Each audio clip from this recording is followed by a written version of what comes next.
আসসালামু আলাইকুম, সবাইকে রাইস ক্রিয়েশন ব্লগসে স্বাগতম। আশা করছি সবাই ভালো আছেন। আলহামদুলিল্লাহ, আমিও ভালো আছি। দেখে বুঝতে পারছেন আজকে আপনাদের সাথে মাছ বোনা রেসিপি শেয়ার করব। সবাই আমরা কম বেশি মাছ বোনা খেতে পছন্দ করি। আমি আজকে আপনাদের সাথে শেয়ার করব আর মাছ রেসিপি। অনেকে এটা চিনেন, আবার অনেকেই এটা চিনেন না। এই মাছটা খেতে কিন্তু অনেক সুস্বাদু। এটাতে কিন্তু তেমন কোনো কাটা হয় না, তাই বুড়োরা বাচ্চারা সবাই এই মাছ খেতে পছন্দ করে। আর এটা খেতেও কিন্তু অনেক বেশি টেস্টি হয়। এটা ছিল আমার বাবার বাড়ির পুকুরের আর মাছ। প্রথমে আমি দেখতে পেয়েছেন মাছটা কেটে টুকরো করে নিয়েছি। তারপর এখানে দিয়ে দিয়েছি আমি এক ফালি লেবুর রস, তারপরে দিয়ে দিয়েছি এখানে লবণ, হলুদের গুঁড়ো এবং মরিচের গুঁড়ো। সব কিছু একসাথে দিয়ে এখন আমি সেটা অল্প একটু সরিষার তেল দিয়ে ভালোভাবে মেখে নেব। কারণ যে কোনো মাছ আমরা যদি ভালোভাবে ম্যারিনেট করে বা মেখে নেই, তাহলে ওই মাছটা খেতে কিন্তু খুব বেশি মজা হয়।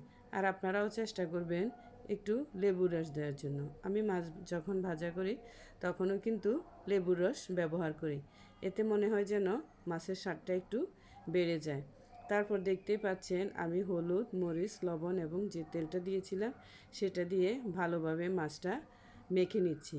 মাছটা হাত দিয়ে মাখতে হবে যাতে সকল মশলা মাছের গায়ে ভালোভাবে লেগে থাকে। তারপর মাছটা আমি কিন্তু 15 মিনিট ম্যারিনেট করে এভাবেই রেখে দিয়েছিলাম, দেখতেই পাচ্ছেন। এরপর আমি কড়াইয়ে সরিষার তেল দিয়ে দিয়েছি। সরিষার তেলটা যখন একটু গরম হয়ে এসেছে তখন মাছগুলো দিয়ে আমি একটু হালকা ব্রাউন কালার করে ভেজে নিয়েছি। আবার এই মাছ কিন্তু অনেকেই না ভেজেও রান্না করে, সেটাও কিন্তু মজা হয়। কিন্তু আমার বাসায় মাছ ভাজা না করলে সেটা খেতে চায় না, সেজন্য আমি মাছটা একটু হালকা করে ভেজে নিয়েছি। এটা কিন্তু কড়া ভাজা করা যাবে না। এরপর মাছের যে তেল ছিল সেই তেলে আমি এখানে দিয়ে দিয়েছি পেঁয়াজ কুচি, দিয়ে দিয়েছি একটু আদা বাটা, দিয়ে দিয়েছি একটু রসুন বাটা এবং দিয়েছি এখানে কাঁচামরিচ কাটা। এরপর যখন এটা একটু ভালোভাবে নরম হয়ে এসেছে তারপর এখানে দিয়ে দিয়েছি আমি আদা এবং রসুন আগে দিয়েছিলাম, এখন দিয়েছি হলুদের গুঁড়ো এবং এখন দিয়েছি লবণ। তারপর এখানে দিয়ে দিয়েছি আমি মশলার গুঁড়ো। এটা আমার বাসায় বানানো মশলা, সেজন্য পরিমাণ মতো এটা দিতে হবে। আবার আপনাদের বাসায় যে মশলা থাকে সেটাই দিতে পারেন। এরপর আমি দেখতে পেয়েছেন দিয়ে দিয়েছি এখানে ফ্রোজেন করা টমেটো। এটা আগেই দেখেছেন আপনারা আমার রান্নায়, আমি এই টমেটোটাই ব্যবহার করি, এতে কালারটা কিন্তু সুন্দর আসে। এরপর যখন মশলাগুলো ভালোভাবে কষানো হয়ে গেছে, তেল উপরে উঠে এসেছে, সে পর্যায়ে আমি মাছগুলো দিয়ে দিয়েছি।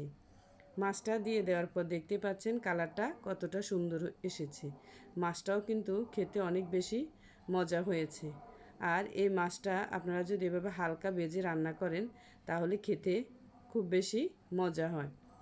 আর আমার মনে হয় এই মাছটা আপনাদের বাচ্চাদেরকেও খাওয়াতে পারবেন। এটা অনায়াসে ওরা হাসি মুখে খেয়ে নেবে।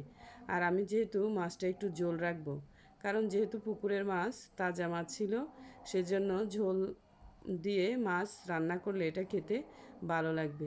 আমার ক্যামেরায় কালারটা ততটা সুন্দর আসেনি, কিন্তু এমনিতে কালারটা অনেক বেশি সুন্দর হয়েছে। আর এরপর যখন মাছটা হয়ে এসেছে তারপর আমি এখানে দিয়ে দিয়েছি ধনেপাতা। ধনেপাতা দেওয়ার কারণে মাছটার স্বাদ কিন্তু দ্বিগুণ বেড়ে গিয়েছে। আর তেলটাও উপরে উঠে চলে এসেছে। এ পর্যায়ে আমি কিন্তু চুলা অফ করে দেব। এরপর দেখতেই পাচ্ছেন এখানে কালারটা দেখা যাচ্ছে। আমি এভাবে রান্না করেছি। সবাই ভালো থাকবেন। আল্লাহ হাফেজ।